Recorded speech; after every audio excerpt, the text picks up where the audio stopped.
Hindi pa rin lumitaw at humarap sa impeachment proceedings ng Kamara ngayong araw si Vice President Sara Duterte. Ito'y sa kabila ng imbitasyon ng Committee on Justice upang depensahan ang kanyang sarili hinggil sa mga aligasyong ipinupukol sa kanya. Si Vel Custodio sa Sentro ng Balita, live.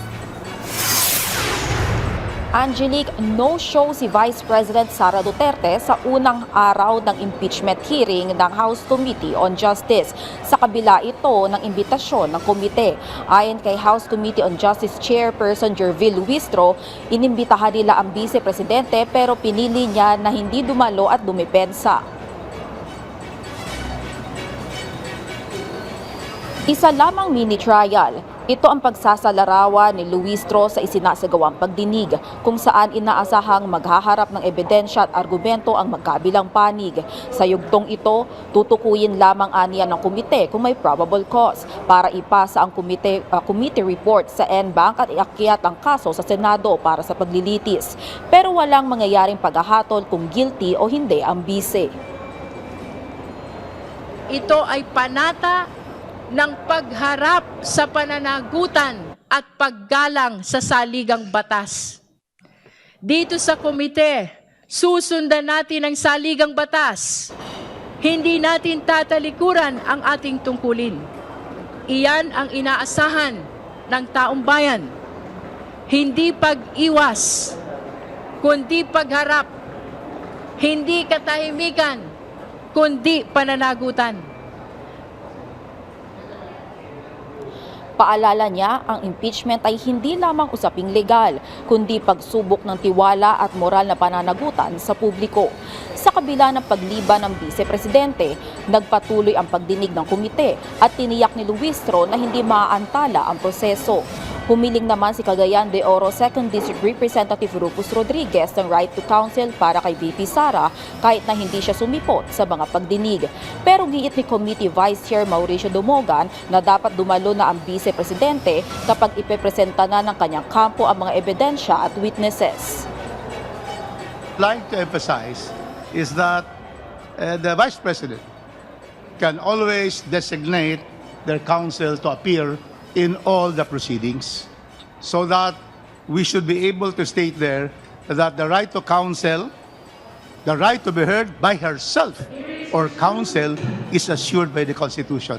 I agree if that is on the presentation of the complaints evidence. But at the time the respondent will be presenting her evidence, she must be present because who will answer clarificatory questions in cross-examinations of what will be presented? She is the only one. The counsel are not witnesses in this particular case. So I hope my colleague will agree that at the time the respondent is given the opportunity to present her evidence, she must be present. Ayon naman kay Representative Laila De Lima, ang hindi pagdalo ng Vice Presidente ay nagpapakita lamang ng betrayal of public trust. Samantala, ipinasabina naman ng komite ang State of Assets, Liabilities and Net Worth o SALE ni Vice President Duterte simula 2007 hanggang 2013, 2016 hanggang 2022 at 2022 hanggang 2025. Naghain naman ng sabina at testificandum si Attorney Gloria Camora at sabina duces tecum ang mga dokumento ng confidential funds sa DepEd at Office of the Vice President simula 2022 hanggang 2023, habang ipinasabina rin si Ramil Madriaga at ang affidavit dito, kalakip ang mga ebidensya. Angelique, nakikipag-ugnayan naman ang Committee Secretariat sa Office of Surgeon at Arms at Legislative Secretary Bureau para sa proteksyon ni Ramil Madriaga, habang ipinasabina din ng legal counsel ni Vice President Sara Duterte na si Attorney Michael Powa na dating Undersecretary ng Department of Education.